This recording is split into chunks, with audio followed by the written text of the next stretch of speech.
মাননীয় প্রধানমন্ত্রীর মাদককে যে জিরো টলারেন্স নীতি বলেছেন মাদকের বিরুদ্ধে, এই প্রেক্ষাপটে আমরা মাদক বিরোধী বিভিন্ন অভিযান জোরদার করেছি। করোনাকালীন সময়েও আমরা মাদক বিরোধী অভিযান অব্যাহত রেখেছি। চলো যাই যুদ্ধে মাদকের বিরুদ্ধে এই মূল মন্ত্রে সারা দেশব্যাপী র্যাব বিভিন্ন মাদক অভিযান পরিচালনা করে আসছে। মাননীয় প্রধানমন্ত্রীর জিরো টলারেন্স নীতির আলোকে আমরা বলতে চাই, কেউ আইনের ঊর্ধ্বে নয়। যারা এই মাদকের সাথে জড়িত হবে তাদের বিরুদ্ধে আমরা আইনানুগ ব্যবস্থা গ্রহণ করব।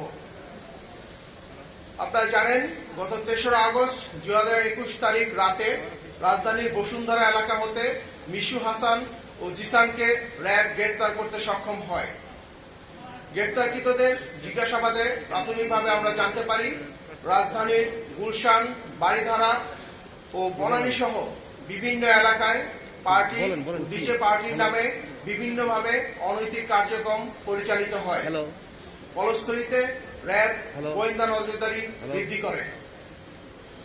এরই ধারাবাহিকতায় র্যাব সদর দপ্তরের গোয়েন্দা শাখা ও র্যাব ১-এর একটি আভিযানিক দল গত ৪ আগস্ট দিবাগত রাতে রাজধানীর বনানী এলাকা হতে শামসুন নাহার স্মৃতি ওরফে স্মৃতিমণি ওরফে পরিমণি এবং নজরুল ইসলাম ওরফে রাজ সহ ৪ জনকে গ্রেফতার করতে সক্ষম হয়।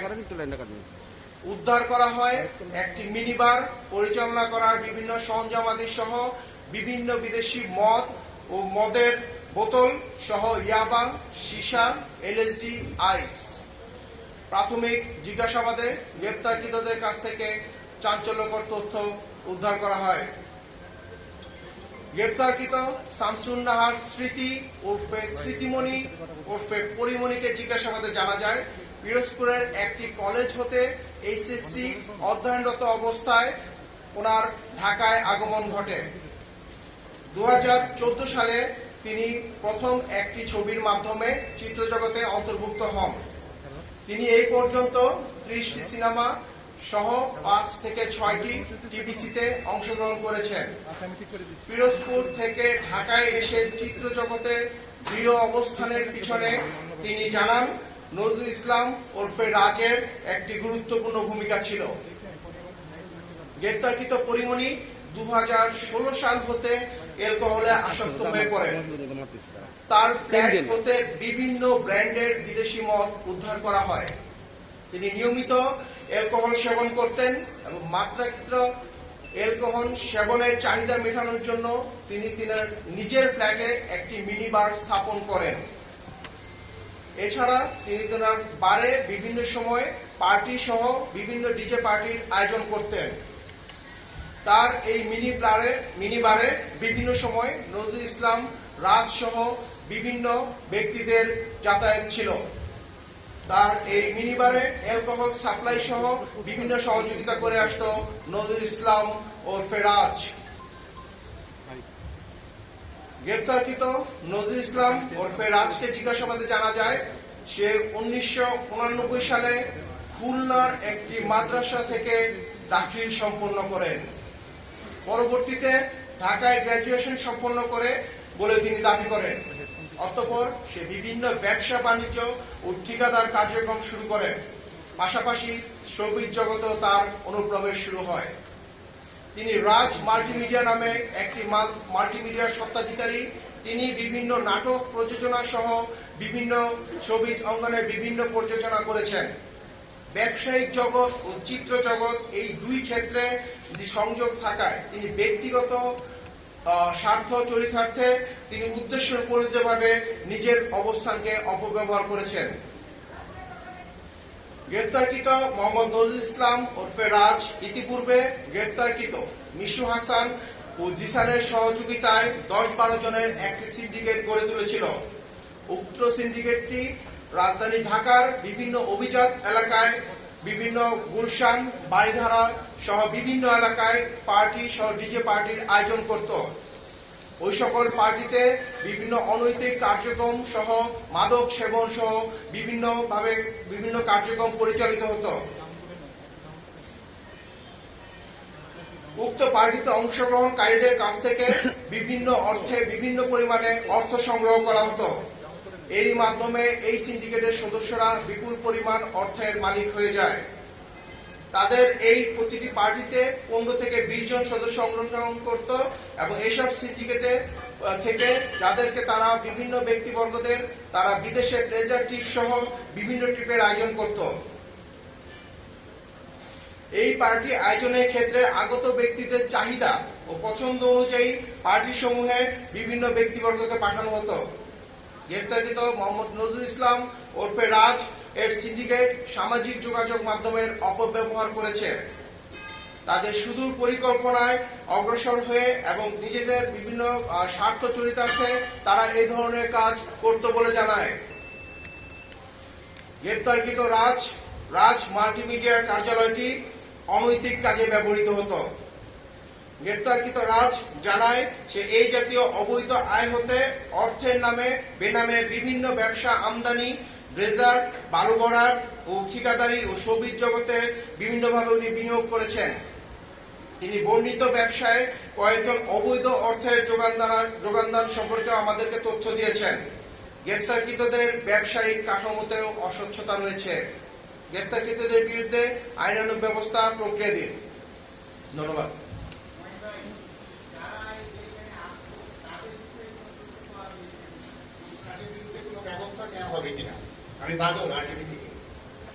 ধন্যবাদ আপনাকে।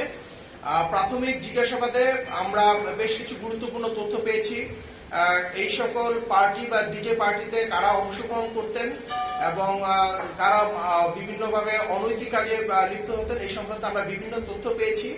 এই ধরনের তথ্যগুলো উদ্দেশ্য প্রণোদিত কিনা সেটাও যাচাই বাছাই করা হচ্ছে। যাচাই বাছাই পরবর্তীতে তাদের বিরুদ্ধে প্রয়োজনীয় ব্যবস্থা গ্রহণ করা হবে। আমরা তদন্ত করছি, তদন্তের স্বার্থে এখন আমরা আপনাদেরকে বলছি না। মহিন ভাই, আমি আমার বাড়িতে কাজ করি, আমি হাফিজুর রহমান ভাই। এখানে কোন কোন মডেল এটার সাথে জড়িত আছে আপনারা কি এখন পর্যন্ত কোন লিস্ট পেয়েছেন কিনা? আমি একইভাবে বলতে চাই, এই সকল পার্টি বা ডিজে পার্টিতে কারা কারা অংশগ্রহণ করতেন তাদের সম্পর্কে আমরা কিছু তথ্য পেয়েছি। যেহেতু তথ্যগুলো আমাদেরকে আসামি কর্তৃক দেওয়া হয়েছে, সেই সময় এই সকল তথ্যগুলো উদ্দেশ্য প্রণোদিত কিনা এগুলো যাচাই বাছাই করার প্রয়োজন রয়েছে। এগুলো আমরা যাচাই বাছাই করছি এবং আমরা পরবর্তীতে তদন্ত করে আমরা আপনাদেরকে বিস্তারিত বলতে পারবো। শারমিন প্রিয়া, এটিএন বাংলা থেকে। আচ্ছা, এই মাদকগুলো যারা সরবরাহ করতো, কারা করতো, তাদের বিরুদ্ধে কি ব্যবস্থা নেবেন? আমি আমার বক্তব্যে বলেছি যে এই মাদকগুলো যারা ওনাকে সরবরাহ করতেন এদের মধ্যে নাজমুল ইসলাম রাজও একজন। পাশাপাশি আমরা আরো কিছু ব্যক্তিবর্গের তথ্য পেয়েছি যে এখানে কিন্তু মাদকের পরিমাণ কম নয়। এখানে তার মাদকের আমরা যেটা বলেছি 120টি বোতল আগে ব্যবহৃত পেয়েছি এবং স্মৃতিমণির বাসায়, যেটা পরিমণি, ওনার বাসায় আমরা 19টি বিদেশি বোতলও পেয়েছি। তো এই সংক্রান্ত বিভিন্ন তথ্য আমরা পেয়েছি। এদের মধ্যে রাজও একজন, পাশাপাশি আরো কিছু ব্যক্তির তথ্য আমরা পেয়েছি। আমরা আপনারা জানেন গতকালকে আমরা গ্রেফতার করেছি মিশু হাসান, জিসান, এদের কাছ থেকে এই সম্পর্কিত কিছু তথ্য সংশ্লিষ্টতা পেয়েছি। সামগ্রিকভাবে আমরা তদন্ত করে দেখছি, যেটা পরবর্তীতে আমরা আপনাদেরকে জানতে পারবো। কি কি মামলা হবে? এখন পর্যন্ত আমরা যে তথ্যগুলো পেয়েছি, স্মৃতিমণি ও পরিমণির বিরুদ্ধে মাদক নিয়ন্ত্রণ অধিদপ্তরের যে মাদক আইনে মামলা হবে। আমরা রাজের বিরুদ্ধে মাদক নিয়ন্ত্রণ আইন, পাশাপাশি আমরা কিছু ডিজিটাল কন্টেন্ট যেটা পর্নোগ্রাফি রিলেটেড পেয়েছি, সেই সম্পর্কিত মামলা প্রক্রিয়াধীন। মহিন ভাই, আমি জয়নাল, আমি আনন্দ টিভিতে কাজ করি। আমার প্রশ্নটি হচ্ছে, রাজ মাল্টিমিডিয়া যেহেতু বিভিন্ন ধরনের অনৈতিক কাজ হতো, সেক্ষেত্রে কি এটি কি সিলগালা করা হবে কিনা? প্রাথমিক জিজ্ঞাসাবাদে আমরা জেনেছি নজরুল ইসলাম রাজ তার যে প্রযোজনার যে ক্যারিয়ার এটি শুরু হয় 2014 সালে। তখন তার নিজের নামে কোনো মাল্টিমিডিয়া ছিল না। সে বিভিন্ন নামে বেনামে বিভিন্ন নাটক সহ বিভিন্ন নাটক এবং মিডিয়া যে মুভি সেগুলো উনি প্রযোজনা করে আসছিল। পরবর্তীতে আমরা জেনেছি 2018 সালে তিনি এই রাজ মাল্টিমিডিয়াটি উনি কার্যক্রম শুরু করেন, যার মাধ্যমে তিনি ইতিমধ্যে 2টি সিনেমা প্রযোজনা করছেন। এবং এই রাজ মাল্টিমিডিয়ার যে অফিস আমরা পেয়েছি, সেই অফিসে আমরা নিয়মতান্ত্রিকভাবে গতানুগতিক যে নিয়ম র্যাব অভিযান পরিচালনা করার ক্ষেত্রে যে র্যাবের একটি গোয়েন্দা দল থাকবে, আভিযানিক দল থাকবে এবং র্যাবের ম্যাজিস্ট্রেট থাকবে, তাদের মাধ্যমে আমরা গতানুগতিকভাবে অভিযান পরিচালনা করেছি এবং এখন পর্যন্ত আমরা সেই মামলার সাথে এই অভিযানের যে তার অফিস সেটিও তার সাথে অন্তর্ভুক্ত আছে। পরিবারের আসলে যাদের যাতায়াত ছিল তাদেরকে আইনের আওতায় আনা হবে কিনা? হ্যাঁ, শোনা যাচ্ছে।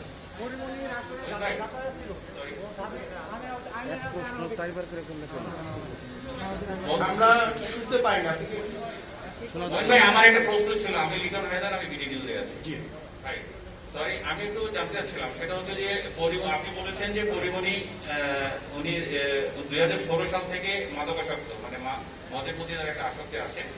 আমার প্রশ্নটা ছিল যে পরিমণি এবং রাজের যে মদগুলো উদ্ধার করেছেন, পরিমণির মাদক ব্যবহারের ক্ষেত্রে তার লাইসেন্স ছিল কিনা, মানে বৈধভাবে লাইসেন্সটা করার ক্ষেত্রে তার অনুমতি ছিল কিনা, এটা জানাবেন।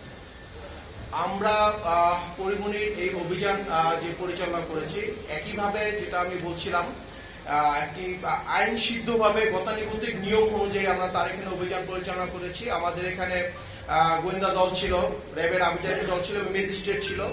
আমরা তার বাসায় অভিযান পরিচালনাকালীন সময় বিপুল পরিমাণ মাদক পেয়েছি, যেটা আসলে একটি লাইসেন্সে কভার করার প্রশ্নই আসে না। পাশাপাশি আমরা তার একটি লাইসেন্সের কপি আমরা পেয়েছি, যেটা আইন সিদ্ধ নয়, যেটা অনেক আগেই সেটা মেয়াদ উত্তীর্ণ ছিল। তো আমরা যে তার লাইসেন্সের যে কপিটি পেয়েছি সেটা মেয়াদ উত্তীর্ণ ছিল এবং সেটা আইন সিদ্ধ ছিল।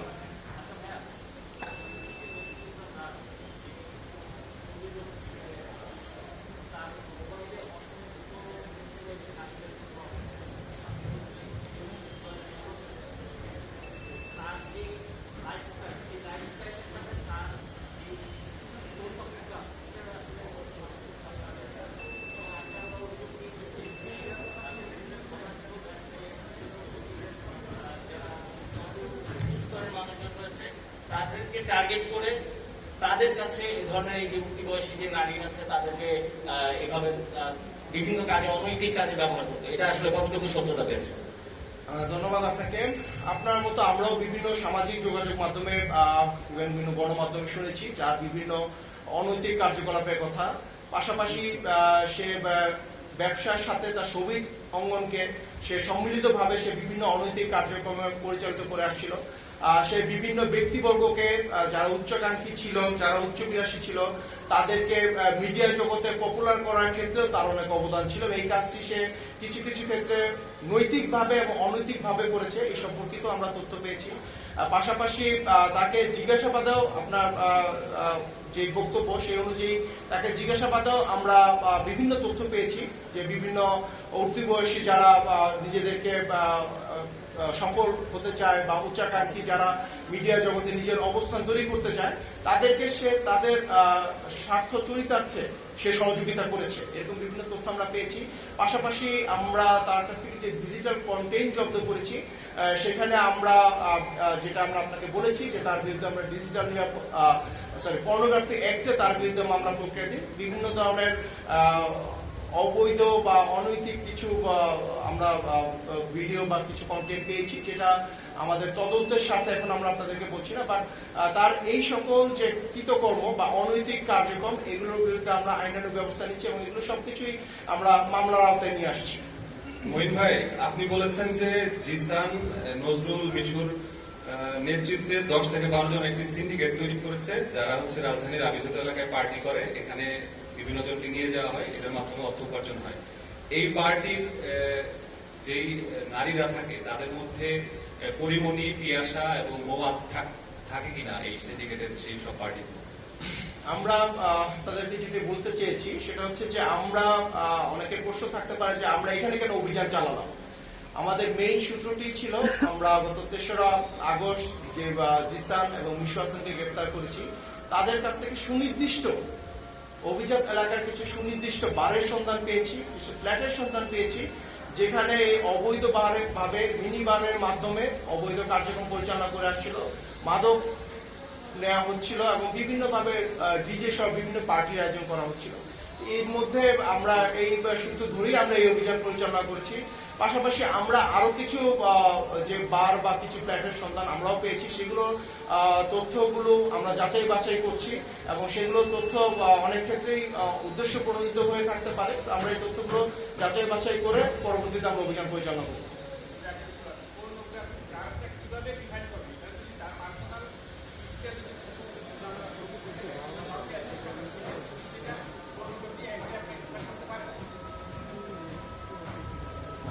সেটা পারে। আমরা তো এটাতে কাউকে তো সে ব্ল্যাকমেল করে নাই যে এই পণ্যগুলো কাউকে দিয়ে সেটা করছে, কিন্তু তার কন্টেন্ট যেটা পাইছে এটা একদম শুধু যে তার পিসিতে তার মোবাইলে তার ঘরে যে কোনো কিন্তু ছবি থাকে সেটি কিন্তু এই অফেন্সের একটা পড়ে কিনা। প্রাথমিক জিজ্ঞাসাবাদে বা বিভিন্ন অভিযুক্তের বক্তব্য অনুযায়ী, পাশাপাশি মিশু হাসান এবং জিশানের বক্তব্য অনুযায়ী আমরা জেনেছি তার মোবাইলে বা তার কাছে যে বিভিন্ন সময় বিভিন্ন উক্তি বয়সী মানুষের কন্টেন্ট ছিল, এই কন্টেন্টগুলো সে উদ্দেশ্য প্রণোদিতভাবে, আমি আমার বক্তব্যে বলেছি উদ্দেশ্য প্রণোদিতভাবে সে ব্যবহার করেছে বিভিন্ন সময়, যেটা অনেক ক্ষেত্রেই তার নিজের স্বার্থ চরিতার্থে, অনেক ক্ষেত্রেই কোনো ইন্ডিভিজুয়ালি কারো স্বার্থ চরিতার্থে ব্যবহার করা হয়েছে। সেই ক্ষেত্রে আমাদের যারা আইনজ্ঞ আছে, এটা আইন সিদ্ধ কিনা তারা এটা পর্যালোচনা করেছে।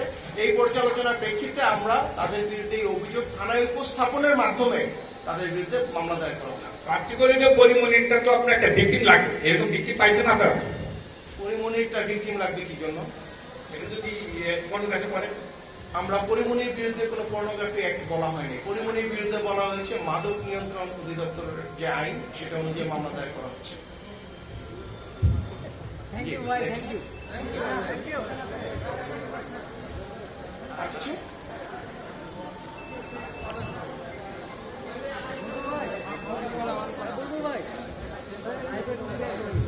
মহিন ভাই, এই যে রাজের বিষয়টা একটু ক্লিয়ার হওয়ার জন্য আমার একটা প্রশ্ন। আপনি বলেছেন যে উদ্দেশ্যে প্রণোদিত ভাবে সেই পর্নোগ্রাফি কন্টেন্ট গুলো তৈরি করতো, এটা কি কন্টেন্ট তৈরি করতে কি করেছি? না? আচ্ছা, তার পিসিতে পাওয়া গেছে, এগুলো কি তার বাণিজ্যিক উদ্দেশ্য ছিল না ব্ল্যাকমেইলিং ছিল? সেটাই আমরা বলেছি যে প্রাথমিকভাবে আমরা জিজ্ঞাসাবাদে তার যে বিভিন্ন বক্তব্য আমরা পেয়েছি, সেটি সে যেগুলো বলেছে তার বক্তব্যের সাথে যারা ভুক্তভোগী তাদের বক্তব্য যাচাই বাছাই করা হচ্ছে। পাশাপাশি তার যে বক্তব্য সেটা উদ্দেশ্য প্রণোদিত কিনা, সে কাউকে ফাঁসানোর জন্য বলছে কিনা বা কোনো ব্ল্যাকমেল করার জন্য বলছে কিনা, এটাও আমরা তদন্ত করছি। এই তদন্ত করার পরে সার্বিকভাবে আমরা আপনাদেরকে বিস্তারিত বলতে পারবো এবং সার্বিকভাবে প্রমাণ হওয়ার পরেই তার বিরুদ্ধে আমরা মামলা রুজু করবো। মহিন ভাই, আমি সাদ্দাম হুসাইন। পরিমণির বাসায় যে মাদক দ্রব্যগুলি পাওয়া গেছে, এতে মনে হচ্ছে তার বাসা একটা মিনি বার হিসাবে ইউজ হতো। এক্ষেত্রে আপনারা গতকাল থেকে এখন পর্যন্ত যে প্রাথমিক জিজ্ঞাসাবাদ করেছে, সেখানে কি পরিমণি আপনাদের কাছে এটা স্বীকার করেছে কিনা যে বিভিন্ন সময় তার বাসায় এই ধরনের মাদকের পার্টি হতো কিনা? আমি আপনাদেরকে বলেছি, আমার বক্তব্যেই বলেছি যে আমরা তার বাসায় যে একটি মিনি বার পেয়েছি, যেটা আইন সিদ্ধ নয়। কারো ব্যক্তিগত বাসায় একটি মিনি বার থাকতে পারে না। তার এই যে তার বাসায় যে মিনি বার থাকাটা, এটা আইন সিদ্ধ নয়। পাশাপাশি উনি আমাদেরকে প্রাথমিক জিজ্ঞাসাবাদে বলেছেন যে উনি অনেক ক্ষেত্রেই, যেহেতু উনি একটু অতিমাত্রায় মাদকাসক্ত বাজেবা ছিলেন, অনেক ক্ষেত্রে অতিমাত্রায় অ্যালকোহল গ্রহণ করতেন, এই জন্য উনি ওনার প্রাথমিক জিজ্ঞাসাবাদে বলেছেন যে উনি তার বাসার ফ্ল্যাটে এই ধরনের বার উনি মেনটেন করে গিয়েছেন। পাশাপাশি আমরা রাজের বক্তব্যে আমরা জেনেছি যে বিভিন্ন সময় এই বারে তারা ডিজে পার্টি সহ বিভিন্ন পার্টি আয়োজন করতো, যেখানে রাত সহ তাদের বিভিন্ন লোকজন এই বারগুলোতে উপস্থিত থাকতো। মহিন ভাই, আসসালামু আলাইকুম। মহিন ভাই, একটা প্রশ্ন আছে। আমি মাসুদ রাহান পলাশ। গতকালকে যখন দেখলাম যে পরিমণি ফেসবুক লাইভে আসলেন, এসে তিনি জানালেন যে তার বাড়িতে কারা যেন আসছে, তাকে হত্যা করতে আসছে। ঠিক এরকম একটা পরিস্থিতিতে তিনি ফেসবুক লাইভে বললেন যে আইন শৃঙ্খলা বাহিনী যদি এসে থাকে তারা কারো পরিচয় দিচ্ছে না। তারপরে বললো যে সাদা কালো পোশাকে আসছে, এসে তাকে মানে তার আসলে ডাকাত শব্দটাও সে উচ্চারণ করছে। তো এরকম একটা সরকারি বাহিনীকে নিয়ে ফেসবুকের মতো একটা জায়গায় অপপ্রচার এবং সরকারি কাজে বাধা দান, এই ব্যাপারে আপনাদের কোন বক্তব্য বা তার বিরুদ্ধে আসলে কোন ব্যবস্থা নেওয়ার সুযোগ আছে কিনা? প্রথমত, উনি লাইভে এসে কেন এই ধরনের বক্তব্য প্রদান করলেন, তার আসলেই কোনো উদ্দেশ্য আছে কিনা এবং কেন উনি এই বিভ্রান্তকর তথ্য প্রদান করলেন, এটা আমরা তদন্ত করে দেখছি। কারণ র্যাব যখন অভিযান পরিচালনা করে গতানুগতিকভাবে র্যাবের গোয়েন্দা শাখা থাকে, র্যাবের আভিযানিক দল থাকে এবং র্যাবের ম্যাজিস্ট্রেট ছিল, এবং আপনারাও গণমাধ্যমের মাধ্যমে দেখেছেন যে এখানে র্যাবের ইউনিফর্ম পরা লোক ছিলেন, গোয়েন্দা শাখার লোক ছিলেন, সবাই ছিলেন। তো প্রাথমিকভাবে আমরা মনে করি যেহেতু উনি সংক্ষুব্ধ ছিলেন, উনি ভীত সংস্কৃত ছিলেন, এই ক্ষেত্রে হয়তো উনি বিভিন্ন কথা বলে থাকতে পারেন, যেটা আমরা যাচাই বাছাই করছি এবং এইটা তদন্ত সাপেক্ষে আমরা প্রয়োজনীয় ব্যবস্থা গ্রহণ করব। ভাই আমি একটা প্রশ্ন করতে চাচ্ছি, মহিন ভাই, যে পরিমণি নেতৃত্বাধীন এই চক্রের হাতে এখন কতগুলো মানুষ ভিকটিম হয়েছেন বা ব্ল্যাকমেলিং এর শিকার হয়েছে? আমি যেটা আপনাদেরকে বক্তব্য বলেছি যে পরিমণির চক্র বলিনি, আমরা বলেছি নজরুল ইসলাম, রাজ, তারপরে জিসান, মিশু, এই একটি সংঘবদ্ধ চক্র ছিল যারা বিভিন্ন সময় এই ধরনের অপকর্ম করতো, পার্টির নামে বা বিভিন্ন ডিজে পার্টির মাধ্যমে অনৈতিক কার্যকলাপ করতো। এই চক্রে আমি বলেছি যে অলরেডি 10 থেকে 12 জন রয়েছে। এই চক্রকে আমরা বিভিন্নভাবে তাদেরকে গোয়েন্দা জালে আটকে তাদেরকে গ্রেফতারের চেষ্টা করছি। পাশাপাশি এই চক্রের মাধ্যমে কেউ প্রতারিত হয়েছে কিনা এই সম্পর্কে বিভিন্ন তথ্য আমরা পেয়েছি, বাট আমি বারে আপনাদেরকে বলছি যে এই তথ্যগুলো উদ্দেশ্য প্রণোদিত কিনা বা কারো স্বার্থ চরিতার্থ করার জন্য কিনা, এটার জন্য আমাদের তদন্ত প্রয়োজন। এই তদন্তগুলো আমরা করছি, এই তদন্ত পরবর্তীতে আমরা আপনাদেরকে ডিটেলস বলতে পারবো। আরেকটা প্রশ্ন, লাস্ট কোশ্চেন। হ্যাঁ, আরেকটা কোশ্চেন হচ্ছে মহিন ভাই, যে আপনারা যখন এই পরিমণির বাসা থেকে বিভিন্ন মাদক দ্রব্য উদ্ধার করেছেন, এর মধ্যে আমরা দেখতে পেয়েছি যে অতি সম্প্রতি যে মাদকটি আমাদের দেশে এসেছে এলএসডি এবং আইস, এই ধরনের মাদক রয়েছে। তো আপনারা তদন্তে কি পেয়েছেন? এই মাদকগুলোতে সে কতদিন ধরে আসক্ত বা কাদের কাছ থেকে সে এগুলো সংগ্রহ করত? ধন্যবাদ। ধন্যবাদ আপনাকে। আমি প্রথমে আমার বক্তব্যে বলেছি যে নায়িকা পরিমণি উনি 2016 সাল থেকে উনি নিয়মিত মাদক সেবন করতেন এবং পরবর্তীতে বিভিন্ন সময়ে উনি বিভিন্ন ধরনের মাদক সেবন করেছে এবং এটাই হচ্ছে বক্তব্য। ওনার বাসায় আমরা যা পেয়েছি এটাই উপস্থাপন করে উনি বলেছেন যে এটা বাসায় ছিল। Last question. আমি রাখা গ্লোবাল টেলিভিশন থেকে। আপনি বলছিলেন যে পরিমণি এবং রাজে তারা যে মাদক পেয়েছেন এবং যে পার্টির আয়োজন করতো সেটার ফান্ডিং কারা করতো, এরকম কোন তথ্য আপনারা পেয়েছেন কিনা? আমি আপনাকে বলেছি যে এই সকল যে পার্টি আয়োজন করা হতো, এই সকল পার্টি থেকে বিপুল পরিমাণ অর্থ তারা উপার্জন করত। রাজ সহ যে সিন্ডিকেটটি আমরা বলেছি, জিসান, মিশু, হাসান, এই চক্রটি বিপুল পরিমাণ অর্থ তারা সংগ্রহ করত এবং যেটা পরবর্তীতে তারা বিভিন্ন ব্যবসার কাজে ব্যবহৃত করত। এই চক্রের যারা বিভিন্নভাবে তাদেরকে অর্থ দিয়েছে, আমি সেটাও বলেছি যে তারা বলেছে যে তারা কাজের কাছ থেকে অর্থ নিত এবং কারা এখানে সংশ্লিষ্ট ছিল, এই সংক্রান্ত তথ্য আমরা পর্যালোচনা করছি, পরবর্তীতে আমরা আপনাদেরকে বলবো। ধন্যবাদ।